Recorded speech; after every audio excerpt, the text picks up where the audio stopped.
ఆ క్రియలు లేనప్పుడు ఎవడైనా తనకు విశ్వాసము కలదని చెప్పిన ఎడల ఏమి ప్రయోజనము? అట్టి విశ్వాసం అతన్ని రక్షింపగలదా? చిన్నమాట ప్రార్థన చేసుకుందాం. ప్రేమ కలిగిన మా మహాపరిశుద్ధ తండ్రి, నీకు వందనాలు. ప్రకటనల ద్వారా అనేక సంగతులు మాకు నేర్పించారు. స్తోత్రమయ్యా. నీ వాక్యం దగ్గరకు వస్తున్నాం తండ్రి, మాతో మాట్లాడండి. ఉపదేశాన్ని అడ్డగింపు చూసే సైతాను, దురాత్మ, దయ్యపు అంధకార శక్తుల ప్రభావమై సునామములు బంధిస్తున్నాం. పూర్తిగా మీరే అధ్యక్ష స్థానం నుండి దాసుని మరుగు చేసి మాతో మాట్లాడమని, మీ వాక్ ప్రత్యక్షత అనుగ్రహించమని యేసు ప్రశస్త నామమున ప్రార్థించి స్వతంత్రించుకుంటున్నాం తండ్రి. ప్రార్థన విని జవాబిచ్చిన దేవునికి స్తోత్రం చెప్దామా విశ్వాసంతో గట్టిగా? అంతేనా? సరే. కానీ మనం చదువుకున్న ఈ వాక్య భాగంలో క్రియలు లేనప్పుడు విశ్వాసము శక్తిహీనమైనది, రక్షింపలేనిది అన్నాడు. బాగా వినండి దయచేసి. ఇక ఈ సమయాన్ని మీరు పోగొట్టుకోవద్దు. ప్రశాంతంగా కూర్చోండి, మనసు ఇవ్వండి దేవుని వాక్యానికి. చాలా దూరం నుంచి కష్టపడి ప్రయాసపడి డబ్బులు ఖర్చు పెట్టుకొని వచ్చారు దేవుని మాటలు వినటానికే. మెయిన్గా దేవుని మాటలు నువ్వు తీసుకుంటే ఆ మాటలు నీలో, నీ జీవితంలో, నీ శరీరంలో, నీ ప్రాణాత్మ దేహంలో కార్యం చేస్తుంది వాక్యమే.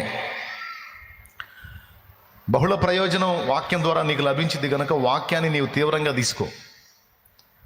వాక్యం వినాలి నువ్వు జాగ్రత్తగా. ఇక అటు ఇటు తిరగొద్దు, మీ ఆలోచనలు అటు ఇటు పోనీయొద్దు.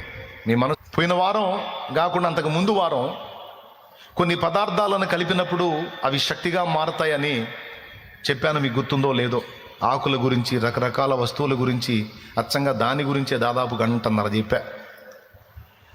ఆ తర్వాత నేను చెప్పాలనుకున్న అంశం పోయిన వారం చెప్పా, ఇప్పుడు కూడా ఈ వారం కూడా అందులోని భాగం చెప్తున్నాను. అసలు ఏం చెప్పాలనుకున్న ఆ రోజు అంశం మొదలుపెట్టానో ఆ రోజు ఎత్తుకున్న అంశము ఇలా కొనసాగుతూ ఉంది. పోయిన వారం పాపము ఒట్టి ఆలోచనగానే నీలో ఉన్నప్పుడు దానికి పవర్ ఉండదు. అయితే ఆ ఆలోచన ఎప్పుడైతే క్రియగా మారిద్దో అప్పుడు శక్తివంతంగా అవుతుంది, పాపం అవుతుంది. పాపం ఎప్పుడైతే ప్రాణం పోసుకుంటుందో అది నిన్ను పతనం చేయటం మొదలుపెట్టిద్ది అనే పాఠం పోయిన వారం నేర్చుకున్నాం. పాపపు ఆలోచనను తొలగించుకోండి. ఆలోచనగా ఉన్నప్పుడే దాన్ని క్రియగా మారనియొద్దు, దానికి లైఫ్ ఇవ్వద్దు, దానికి శక్తినివ్వద్దు అని పోయిన వారం నేను అందించా. ఎవరైనా విననోళ్ళు ఉంటే పోయిన వారం ఉపదేశం కూడా వినండి, మీకు ఉపయోగపడిద్ది స్పష్టంగా. ఈరోజు కొన్ని సంగతులు మీతో పంచుకుంటాను. వాటిల్లో మొట్టమొదటిది విశ్వాసము. విశ్వాసం అనేది ఒట్టి మాటలకే పరిమితమైతే అది శక్తివంతంగా ఉండదు, ప్రభావవంతంగా ఉండదు, జీవసహితంగా ఉండదు. విశ్వాసము క్రియగా మారినప్పుడే అది శక్తివంతమైద్ది అని యాకోబు భక్తుడు మాట్లాడాడు ఇక్కడ. విశ్వాసము క్రియగా మారటం అంటే ఏంటి? విశ్వాస సంబంధమైన క్రియలు రెండు విధములు. మొట్టమొదటిది ఆత్మరక్షణార్థమై మనం చేయాల్సినటువంటి విశ్వాసపు క్రియ. ఆత్మరక్షణార్థమై మనం చేయవలసిన విశ్వాసపు క్రియ. ఆత్మీయ ఎదుగుదల నిమిత్తం మనం చేయాల్సిన విశ్వాసపు క్రియ ఏంటది అంటే, ఉదాహరణకి ఇక్కడ కూర్చున్న వాళ్ళలో చాలామంది దేవుని మాట విని దేవుని యందు విశ్వాసం ఉంచి ఆ విశ్వాసాన్ని క్రియగా కూడా చేశారు. పోయిన వారం బుధవారం చాలామంది బాప్తిస్మానికి వచ్చారు. అనేక మందికి బాప్తిస్మం ఇవ్వటం జరిగింది దేవుని కృపను బట్టి. సంఖ్య తర్వాత చెప్తాను. బాగా వినాలి. దేవునిని నేను విశ్వసిస్తున్నాను, నేను దేవుడిని నమ్ముకున్నాను,